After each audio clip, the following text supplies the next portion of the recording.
श्रीकृष्ण नाम समस्त को मोर नमस्कार। आस आज आम एक बहुत गुरुत्वपूर्ण विषय आलोचना करवा।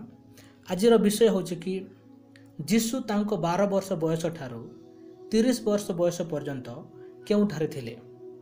जीशुंकर यही लेखा जाई नथिबा 18 वर्षर इतिहास को अनेक लोक अनेक भाव में शिक्षा दियंती और विश्वास करती। एडिसन डेर क्राफ्ट्री बोली जड़े व्यक्ति जहाँ क्राफ्ट्री थियोरी बोली जना जाए ताहांको लिखित बही द जर्नी ऑफ जीसस रे से कहती जीशु एते ज्ञान हासिल करिवार एकमात्र उपाय जहाँ कि से भ्रमण द्वारा एवं निज परिश्रम द्वारा स्वयं भाव में शिखुथिबारु से जगत विषय एक गभीर ज्ञान पाइथिले बोली से विश्वास करती। से विश्वास करती जे जड़े सरल बढ़ईर जीवन तांको एपरी ज्ञान केबे मध्य देई पारिबो नाही बोली से कहती। अन्य एक सिद्धांत जहाँ ब्रूस किल्टन थियोरी बोली जना जाए से कहती जे जीशु ख्रीष्ट 12 वर्ष बयस मंदिर परिदर्शन करने पर घर को फेरी नथिले। तांको अनुजाई ख्रीष्ट जहनों जड़े अनुगामी थिले जे तांको दर्शन रे तालीम देई और यही तालीम द्वारा ए प्रकार ज्ञान और शक्ति पाइथिले बोली से विश्वास करती। आ गोटे सिद्धांत जहाँ कुमरान थियोरी बोली कह जाए। यही सिद्धांत कह जे जीशु ख्रीष्ट प्रकृत में कुमरान संप्रदाय किंबा गोष्ठी को जाइथिले। कुमरान संप्रदाय किंबा कुमरान गोष्ठी जुहुदी मान को नहीं गठित होता जो माने निजको इज्राएल मनोनीत अवशिष्ट लोक भाव में विवेचना करुले। से माने निजको लोक समूह पृथक करी गोटे पवित्र जीवन यापन करने अलग भाव में जंगल कि नदी कूल रहा लगिले। यही सिद्धांत कहे जे जीशु यही संप्रदाय सहित रही जीवन को शास्त्र अध्ययन कर पवित्र जीवन यापन कर प्रारंभर 18 वर्ष बिताई बोली माने विश्वास करती। ए प्रकार अनेक सिद्धांत कहे जे जीशु भारत को आसी से वेद पढ़ा तापर कहती कि तिब्बत को जाते बुद्ध धर्म विषय शिखा अनेक सिद्धांत अनेक विषय से कहती। किंतु वास्तव में जीशु तांको 18 वर्ष केउठारे थिले।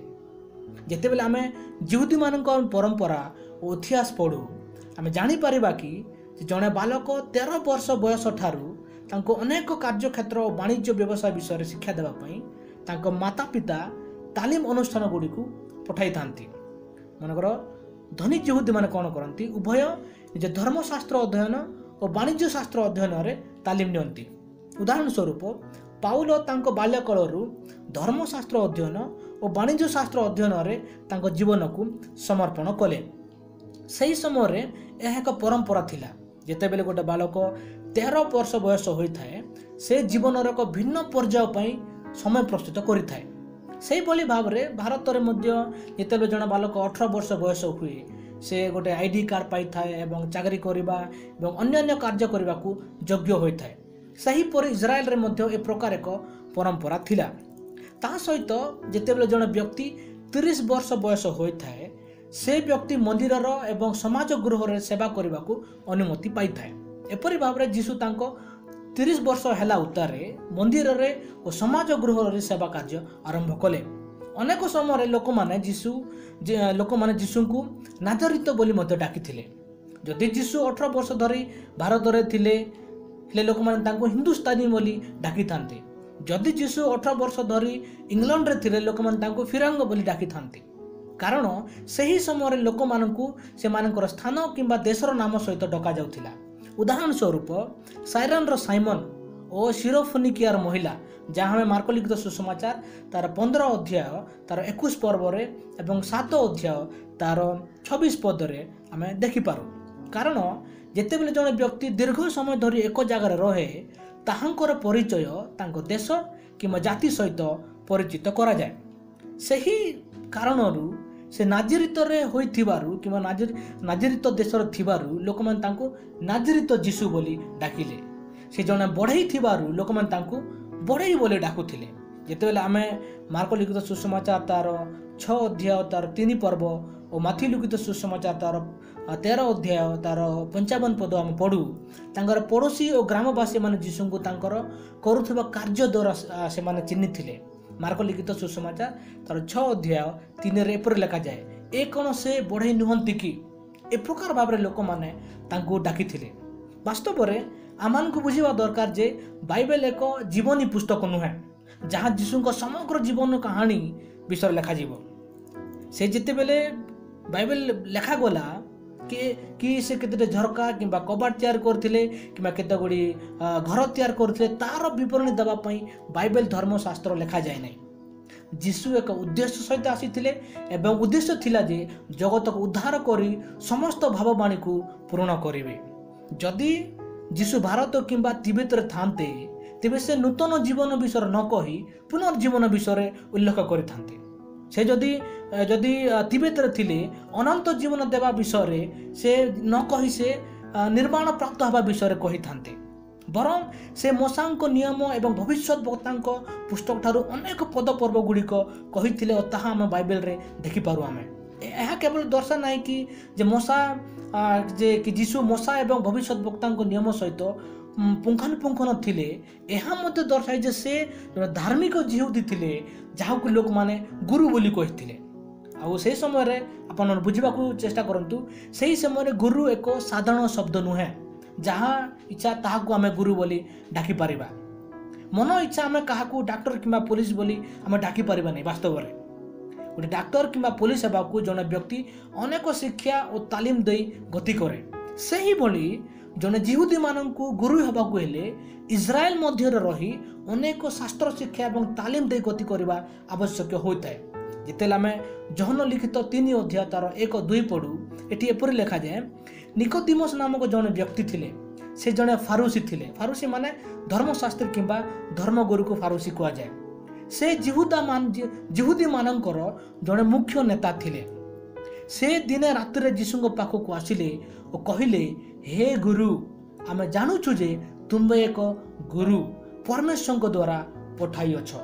आमे एटी देखि पारू इज्राएल रो मुख्य नेता जीशु को गुरु बोली डाकंती, जहाँ कौन अणजिहुदी के डाकंती नहीं। वास्तव में जीशु इज्राएल रही एब्री, ग्रीक, आरामिक भाषा लेखिबा और कहवा जानी थिले। संपूर्ण सुसमाचार रे से ग्रीक भाषार कथबार्ता कही, कारण यह से समय साधारण भाषा थिला ग्रीक शब्द। जितेबेले आमे मार्क लिखित सुसमाचार तार 5 अध्याय 41 पद, 7 अध्याय तार 34 पद, 14 अध्याय तार 36 पद, 15 अध्याय तार 34 पद, तापर माथि लिखित सुसमाचार तार 27 अध्याय तार 46 पद पढ़ू, आमे से आरामिक भाषा रे कहिथिले बोली आमे देखि पारू। एवं आमे जहन लिखित सुसमाचार तार 8 अध्याय 6 पद और 8 पद रे से लिखिथिले बोली बाइबल रे मध्य लिखा जाए। जितेबेले आमे लूक लिखित सुसमाचार 4 अध्याय 16-19 पदर आमे देखू, से जिसाय भाववादी पुस्तक खोलिले और पढ़िले जहाँ एब्री भाषा लिखा जाइथिला। आउ एही एब्री भाषा से समय गोटे धार्मिक भाषा थिला, जहाँ केवल इज्राएल धर्मगुरु मानक ही पढ़िबा पाई और शिखिबा पाई अनुमति मिलिथिला। जदि इज्राएल रे कथबार्ता हेबाकू होउथिबा भाषा जानिबा पाई, एही परंपरा जानिबा पाई और जिहुदी मानकर धर्मशास्त्र जानिबाकू हेले अवश्य जन व्यक्ति को सही देश रे एवं देशर लोक मानक सहित रहिबा अति आवश्यक थिला। संस्कृत कहूथिबा किंबा चाइनीज कहूथिबा देश रे रही कई भी एब्री, ग्रीक और आरामिक भाषा पढ़िबा लेखिबा और सही देशर नियम परंपरा सबको पूरापूरी भाव में जानिबा वास्तव में तर्कहीन और मूर्खतार विषय। एपरी भाव में जानी पारू कि जीशुंकर 12 वर्ष बयस ठारू 30 वर्ष बयस पर्यंत जीशु इज्राएल रे रही इज्राएल रो जेते संस्कृति, तांकर परंपरा, तांकर धर्म जेते सबू थिला से सबू विषय शिखिथिले और लोकमानक सहित मध्य रहिथिले बोली आमे जानी पारू। प्रकार भाव में आमे जानी पारू कि जीशु कौन सी भारत किंबा तिब्बत किंबा ब्रिटेन कौ देश को न जाई निज देश थाई निज देशर संस्कृति और निज देशर इतिहास को पढ़ी लोक माननकु निज परवर्ती सेवा कार्य से शिक्षा देथिले बोली आमे जानी पारू। ए प्रकार भाव में आमे जानू कि जीशुंकर 18 वर्ष जेरूसालेम रे थिले किंबा इज्राएल रे थिले और इज्राएली लोक मानक सहित रही तांकर साधारण भाषा जहाँकि ग्रीक, आरामिक आउ हिब्रू भाषा से सबू शिखिथिले और लोक मानक सहित कथबार्ता ही अनेक शिक्षा देथिले बोली आमे जानी पारू। ए प्रकार भाव में आम कनक्लूजन करि परिबा कि जीशुंकर 18 वर्ष से इज्राएल रे थिले और इज्राएली लोक मानक सहित बिताई थिले। अनेक लोक अनेक सिद्धांत शिक्षा द्वारा मानकु काल्पनिक विषय आड़ को आकर्षण करिथांती, जहाँ बाइबल विरुद्ध रे और यार सत्यतार को अस्वीकार करिथाए। किंतु आम मानकु ए सब विषय सावधान हेबा दरकार, ध्यान देवा दरकार और निरंतर प्रार्थना सहित बाइबल को पढ़िबा और सत्यता जानिबा अति आवश्यक अटे। ଏହି ଭିଡ଼ିଓ ଦ୍ୱାରା ପ୍ରଭୁ ଆପଣଙ୍କୁ ଆଶୀର୍ବାଦ କରନ୍ତୁ।